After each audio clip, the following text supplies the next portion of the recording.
আমি জিনিয়া ভট্টাচার্য। আর এতক্ষণ আপনারা আমারই মায়াপুর ইস্কন ভ্রমণের কিছু ক্লিপস দেখলেন। হ্যাঁ, আমরা এই কিছুদিন আগেই মায়াপুর থেকে ঘুরে এসেছি। আর এইবার আমার ট্যুর পার্টনার ছিলেন আমার হাজবেন্ড আর আমার শাশুড়ি মা।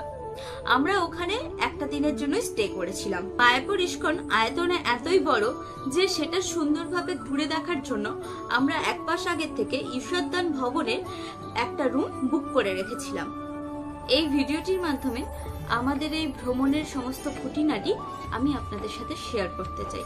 আর এই ভিডিওটি শেষে অ্যাভেলেবল রুম ও বুকিং এর পদ্ধতি শেয়ার করব। তাই আর বেশি কথা না বাড়িয়ে চলুন এই ভিডিওটি শুরু করা যাক। সকাল সকাল পৌঁছে গেলাম বালি স্টেশন। 8টার হাওড়া কাটোয়া লোকাল আর মোট 28টি স্টেশন অতিক্রম করে আমাদের পৌঁছতে হবে নবদ্বীপ ধামে। লোকাল ট্রেনের সময় লাগে মোটামুটি 2 ঘন্টা মতো। তবে মায়াপুর পৌঁছতে হাওড়ার পরিবর্তে শিয়ালদা লাইনেও কিন্তু ট্রেন আছে। কৃষ্ণনগর লোকাল বা শিয়ালদার লালগোলা লোকাল ধরে কৃষ্ণনগর সিটি জংশন হয়েও কিন্তু খুব সহজেই মায়াপুর পৌঁছানো যায়। যাই হোক, আমাদের ট্রেন সামান্য লেট করে সকাল 10টা 15তে পৌঁছে দিল নবদ্বীপ ধামে।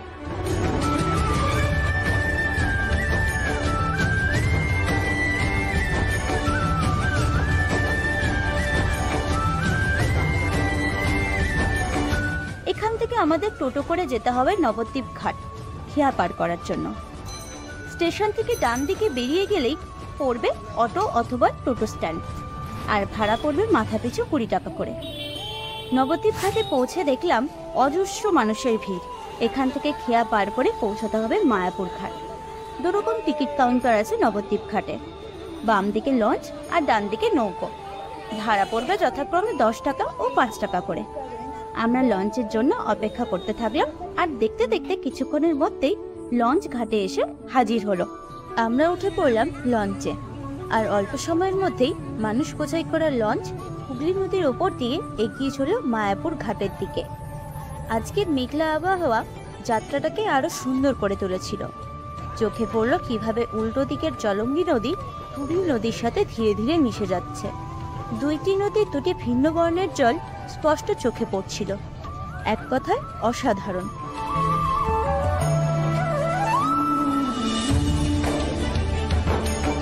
মায়াপুর ফেরিঘাট থেকে বেরিয়ে আমরা এগিয়ে চললাম। এই ঘাটের পাশেই আছে স্বরূপগঞ্জ যাওয়ার ঘাট, অর্থাৎ যারা কৃষ্ণনগর হয়ে আসতে চান তাদের জন্য। কৃষ্ণনগর স্টেশনের সামনে থেকেই পাওয়া যায় স্বরূপগঞ্জ ঘাট যাওয়ার টোটো। যাই হোক, আমরা এগিয়ে চললাম মায়াপুর ইস্কনের দিকে। ফেরিঘাট থেকে হাঁটা পথ, তবে অনেক টোটো চোখে পড়ল। 10 টাকা মাথাপিছু ভাড়া দিয়ে আমরা টোটোতে উঠে পড়লাম। যেতে যেতে ইস্কনের চন্দ্রোদয় মন্দিরের নীল চূড়াগুলো আরো ভালোভাবে দৃশ্যমান হতে লাগলো। কি যে সুন্দর লাগছিল। এটা হলো মায়াপুর ইস্কনের 1 নম্বর প্রবেশদ্বার। আমরা কিন্তু আরেকটু এগিয়ে গেলাম 4 নম্বর প্রবেশদ্বারের দিকে। গতকাল রিসেপশন থেকে কল করে আমাদের জানিয়ে দিয়েছিল যে 4 নম্বর প্রবেশদ্বার থেকেই ঈশ্বরদান ভবন কাছে পড়বে। ঘড়িতে সময় 11টা 10। একটু দূরেই চোখে পড়ল ঈশ্বরদান ভবন। ভেবেছিলাম সুন্দর হবে, তবে জায়গাটা এতটাও সুন্দর তা কিন্তু কল্পনা করিনি। চারিদিকটা রং বেরঙের ফুল গাছ দিয়ে সাজানো সবুজ ঘাসে ভরা বাগান। আর কি চাই। লাগেজ নিয়ে প্রবেশ করলাম ভবনের ভিতরে।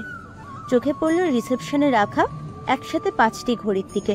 বিদেশিদের যাতায়াত এখানে অনেকটাই, তাই তাদের সুবিধার্থেই এই ব্যবস্থা। রিসেপশনে গিয়ে বুকিং আইডি বলে আর কিছু ফর্মালিটিস পূরণ করতেই পেয়ে গেলাম রুমের চাবি।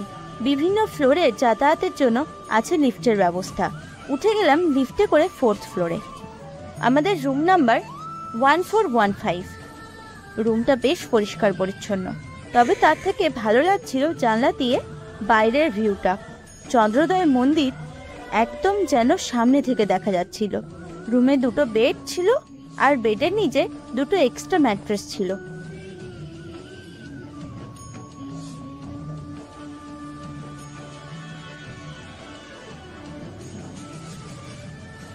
রুমের বাইরের করিডোরটাও খুব সুন্দর। দরজা দিয়ে এগোলেই সামনে পড়বে এই সুন্দর ওয়াল পেন্টিংটা।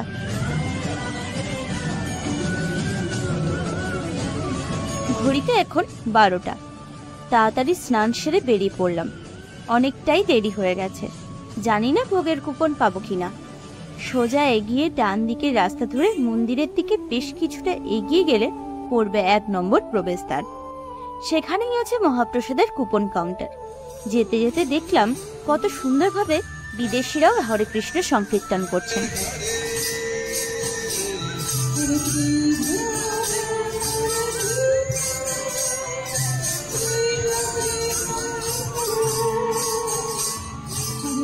বিপরীত দিকে দেখলাম নির্মাণাধীন নতুন চন্দ্রোদয় মন্দিরটি। আরেকটু এগিয়ে পৌঁছলাম 1 নম্বর প্রবেশদ্বারের সামনে। এখানে অনেকেই কপালে চন্দনের তিলক কেটে দিচ্ছিলেন।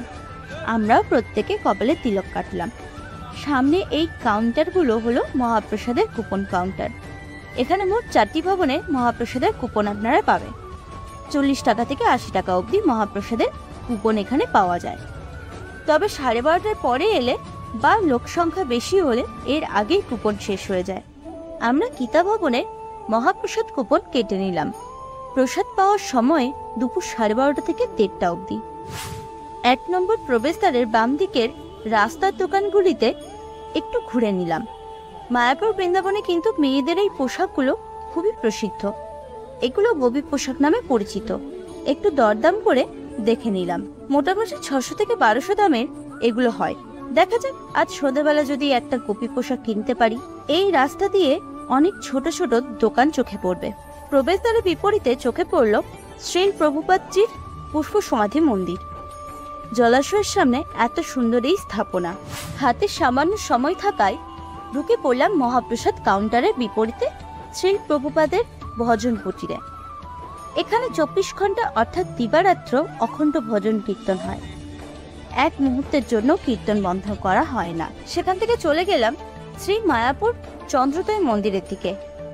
মন্দিরের প্রবেশের পূর্বে এই কাউন্টারে বিনামূল্যে জুতো, মোবাইল ইত্যাদি জমা রেখে এগিয়ে গেলাম মন্দিরের ভেতর।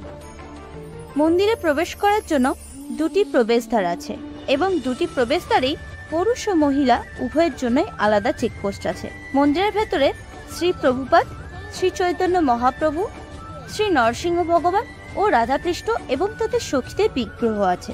মন্দিরের ভেতরের পরিবেশটা সত্যিই অসাধারণ। দর্শন করে কাউন্টার থেকে জুতো, মোবাইল সংগ্রহ করে নিলাম আর এগিয়ে চললাম গীতা ভবনের উদ্দেশ্যে। মায়াপুরে এই গোচালিত রথটি বিভিন্ন উৎসবে ব্যবহার করা হয়। এত বৃহৎ সিংহওয়ালা বিশালাকার গরু আমি প্রথমবার দেখলাম, আর রথটাও সামনে থেকে ভীষণ সুন্দর লাগছিল। এই হলো গীতা ভবন। সামনেই জুতোর কাউন্টারে জুতো জমা রেখে খালি পায়ে লাইনে দাঁড়ালাম। আর কিছুক্ষণের মধ্যেই প্রবেশ করলাম প্রসাদম হলের ভেতরে। বিশাল বড় এই হল, যার ভেতরে অসংখ্য মানুষ একসাথে প্রসাদ গ্রহণ করছেন। বড় হওয়া সত্ত্বেও পুরো জায়গাটাই পরিষ্কার পরিচ্ছন্ন। মাটিতে বসে শালপাতার থালায় খাবার খাওয়ার একটা আলাদাই অনুভূতি। একে একে বেগুনি, রুটি, ভাত, ডাল, পনির, সবজি, পায়েস দিয়ে গেল। খাবারের স্বাদও কিন্তু খুবই ভালো ছিল। সুস্বাদু মহাপ্রসাদ গ্রহণ করে একটু বিশ্রাম নিতে ইচ্ছে করছিল, তাই চলে এলাম মায়াপুর ডিজিটাল থিয়েটার সমুদ্র মন্থন দেখতে। সম্পূর্ণ 360 ডিগ্রি এই স্ক্রিনের ভিডিও দেখতে কিন্তু আলাদাই একটা অভিজ্ঞতা হলো।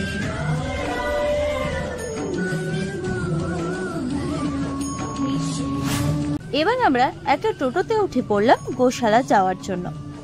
মায়াপুর ইস্কনের ক্যাম্পাসে কমলা রঙের এরকম অনেক টোটো দেখতে পাওয়া যায়, যেগুলো আপনাদের ক্যাম্পাসের ভেতরেই এক স্থান থেকে অন্য স্থানে পৌঁছে দেবে। টোটো ছাড়াও আপনারা ইচ্ছে করলে এইরকম গরুর গাড়ি করেও বিভিন্ন স্থানে যাতায়াত করতে পারেন। পথে পড়ল অন্নদার কমপ্লেক্স। এখানে কিন্তু বিনামূল্যে মহাপ্রসাদ পাওয়া যায়, তাই আপনারা যারা মহাপ্রসাদের কুপন পাবেন না তারা এখানে এসে বিনামূল্যে মহাপ্রসাদ গ্রহণ করতে পারেন। পৌঁছলাম গোশালার প্রবেশদ্বারের সামনে। শ্রীকৃষ্ণ যেখানে, গোমাতার বাস সেখানে। শুনেছি শ্রীকৃষ্ণের বাঁশির সুর শুনে গোমাতারা এসে ভিড় করতেন। সিঁড়ি দিয়ে উপরে উঠে গেলেই মিলবে গোমাতাদের দর্শন। সত্যি এত বিশালাকার সিংহওয়ালা গরু আমি এর আগে দেখিনি, এবং প্রতিটি গরুকে যে বেশ যত্নে রাখা হয় তা এদের দেখলেই উপলব্ধি করা যায়।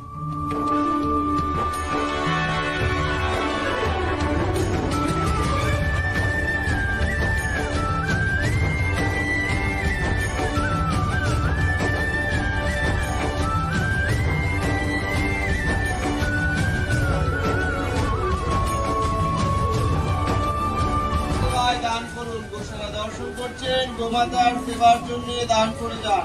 গোসেবার জন্য আপনারা অর্থ দান করতে পারেন। আমরা 100 টাকা দান করলাম ও পেলাম গোমাতাকে খাওয়ানোর জন্য 5টি লাড্ডু। নিজের হাতে ওদের খাওয়াতে খুবই ভালো লাগলো। মায়াপুর ইস্কনের গোশালায় প্রবেশ করলেই চোখে পড়বে অনেকগুলো স্টল, যেখানে গোদুগ্ধজাত বিভিন্ন দ্রব্য বিক্রি হয়। এখানে ঘি, দই, লস্যি, ক্ষীর ইত্যাদি পাওয়া যায়। আমরা এখান থেকে ক্ষীর কিনে নিলাম। মাটির ভাঁড়ে টাটকা দুধের ক্ষীর খেতে কিন্তু বেশ ভালোই লাগলো। গোশালা থেকে বেরিয়ে চলে এলাম শ্রী প্রভুপাদ পুষ্প মন্দিরে। একদম নিচের তলায় আছে শ্রী প্রভুপাদ মন্দির, আর দ্বিতীয় তলায় আছে একটি মিউজিয়াম, যেখানে শ্রী প্রভুপাদজি কিভাবে গোটা বিশ্বে এই কৃষ্ণ কনসাসনেস ছড়িয়ে দিলেন সেটাই বিভিন্ন মডেলের মাধ্যমে চমৎকারভাবে দেখানো হয়েছে। আজ তো শ্রীমদ্ ভগবদ গীতাটি যিনি ইংরেজিতে অনুবাদ করে ফেলেছিলেন তিনি সেই শ্রী প্রভুপাদজি হলেন ইস্কনের প্রতিষ্ঠাতা। মন্দিরের বাইরে রয়েছে বিনামূল্যে জুতো ও মোবাইল রাখার কাউন্টার। মন্দিরে ঢুকতে কোনো প্রবেশ মূল্য লাগে না, তবে মিউজিয়াম ঘুরতে খরচ হলো জনপিছু 15 টাকা করে। মন্দিরের ভেতরের কারুকার্য আপনাকে কিন্তু মুগ্ধ করবে। পুষ্প মন্দির থেকে বেরিয়ে চলে এলাম 1 নম্বর প্রবেশদ্বারের সামনে। কানে এলো অখণ্ড ভজন কুটির থেকে ভেসে আসা হরিনাম সংকীর্তন। হরে রাম রাম রাম হরে। প্রবেশদ্বারের বাম দিকে এক সারিতে দোকানগুলো জল করছিল। মানুষ একে একে ভিড় করছে বিভিন্ন দোকানে। শুধু কি ইস্কনের ভেতরে, বাইরের রাস্তাটাও আলোয় আলোয় সেজে উঠেছে। রাস্তার দুধারে অসংখ্য দোকানের ভিড় হচ্ছে। ইচ্ছে ছিল একটা গোপী পোশাক কিনবো, তাই রাস্তার উপরে এই দোকানটিতে ঢুকে পড়লাম। রং বেরঙের অনেকগুলো গোপী পোশাক ওনারা দেখালেন। তার মধ্যে 2টি পোশাক একটু দরদাম করে কিনে ফেললাম। রাত 8:30 নাগাদ রুমে ফিরে এলাম। একটু রেস্ট নিয়ে 8:45 নাগাদ রুম থেকে বেরোলাম ডিনারের জন্য। রাতের আলোতে রুমের উল্টো দিকের ওয়াল পেন্টিংটা আরো প্রাণবন্ত লাগছিল। করিডোরটাও খুব সুন্দর লাগছিল। ঈশ্বরদান ভবনে দিন এবং রাতে মহাপ্রসাদ পাওয়া যায়। আমরা দুপুর 3টে নাগাদ রাতে মহাপ্রসাদের টিকিট কেটে রেখেছিলাম। এই মহাপ্রসাদম হলে সুন্দরভাবে টেবিল চেয়ারের ব্যবস্থা করা আছে। তবে আপনাদের যদি বয়স্ক সদস্য কেউ থাকেন, সেক্ষেত্রে শুধুমাত্র তার খাবারটি আপনি রুমে নিয়ে যেতে পারেন। ভাত, রুটি, ডাল, 2টি সবজি, বেগুনি, পাঁপড় আর মিষ্টি। খাবারের স্বাদও কিন্তু খুব সুন্দর।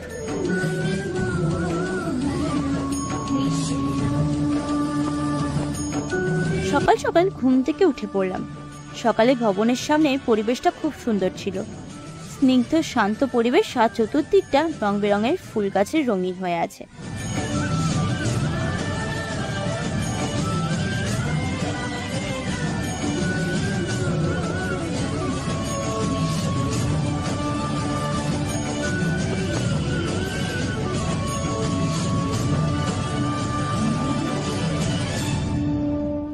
টুথপেস্ট আনতে ভুলে যাওয়ায় পৌঁছে গেলাম গৌরাঙ্গ সুপারমার্টে। ভেতরে ঢুকে দেখলাম যে কোনো শপিং কমপ্লেক্স থেকে কম কিছু না। গ্রসারি থেকে ভেজিটেবল, এখানে সবকিছুই অ্যাভেলেবেল।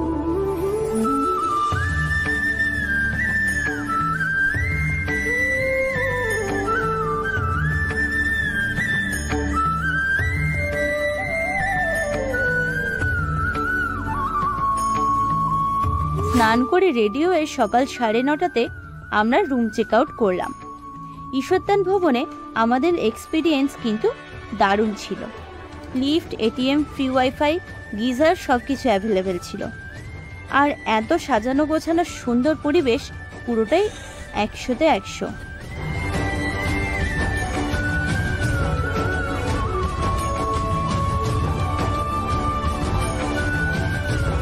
ভবন থেকে বেরিয়ে আগে লাগেজ রাখার ব্যবস্থা করতে হবে, তাই মন্দিরের প্রবেশের প্রধান দ্বারের সামনেই বিনামূল্যে লাগেজ রেখে দিলাম। প্রথমেই ঠাকুর দর্শন করব, তাই জুতো আর মোবাইল রেখে দিলাম। ইচ্ছে ছিল ভোর 4:30টায় মঙ্গল আরতি দেখব, কিন্তু গতকাল এত ঘোরাঘুরি হয়েছে যে আর ভোরে ঘুম ভাঙেনি। দর্শন করে বেরিয়ে একটা ছোট ফুড স্টলে ঢুকে পড়লাম। এখানে বিভিন্ন রকমের ফুড আইটেম আছে, সবকিছুই কিন্তু নিরামিষ এবং পেঁয়াজ রসুন ছাড়া। দুপুরে খাবারের জন্য গতকালের মতোই গীতা ভবনের মহাপ্রসাদের টিকিট কেটে নিলাম। যাওয়ার আগেই নতুন চন্দ্রোদয় মন্দিরটি একবার দর্শন করবার জন্য পুরাতন মন্দিরের বিপরীতেই কাউন্টারটিতে উপস্থিত হলাম। এখানে 50 টাকার মূল্যে টিকিট কিনে নিলাম। তবে এটিকে টিকিট বললে ভুল হবে, আমাদের দেওয়ার টাকাটি আসলে এই নতুন মন্দির তৈরির পূর্ণ কাজে লাগানো হবে। ধীরে ধীরে আমরা এগিয়ে গেলাম এই নবনির্মিত চন্দ্রোদয় মন্দিরের ভেতরে।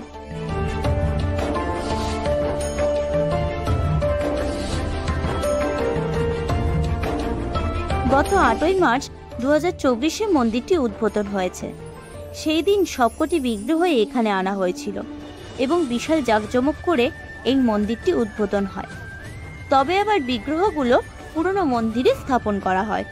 সম্পূর্ণরূপে মন্দিরটি খুলতে হয়তো আরও 1 বছর সময় লেগে যাবে। ভেতরের চাকচিক্য কারুকার্য সত্যি এক অন্য মাত্রার, দেখে মুগ্ধ হতেই হয়। একসাথে নাকি এখানে 10,000 ভক্ত দর্শন করতে পারবেন। শ্রী প্রভুপাদজির ইচ্ছে অনুযায়ী এই মন্দিরটি এখানে নির্মাণ করা হচ্ছে।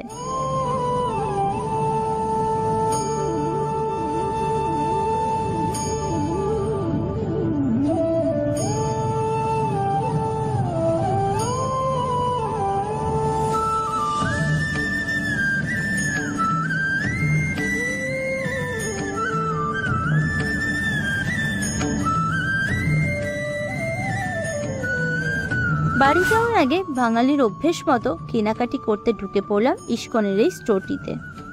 এখানে বিভিন্ন রকমের মূর্তি, ফটো ফ্রেম, ধূপ, প্রদীপ, বস্ত্র, বই, অনেক কিছু পাওয়া যায়।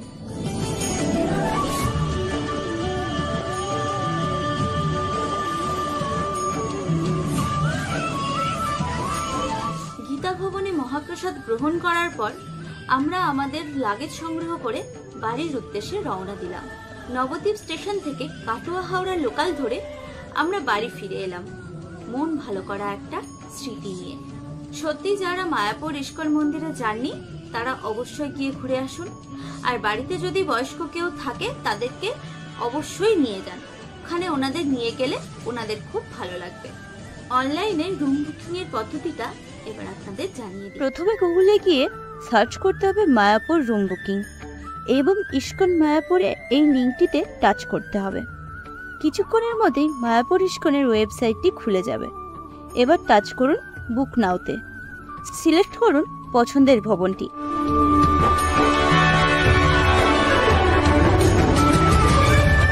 এবার আপনি আপনার পছন্দের চেক ইন এবং চেক আউট ডেটটি এন্টার করুন, আর সাথে কজন যাচ্ছে সেটিও এন্টার করুন। আপনার ইচ্ছে অনুযায়ী একাধিক রুম সিলেক্ট করতে পারেন অ্যাড রুম বাটন টাচ করে।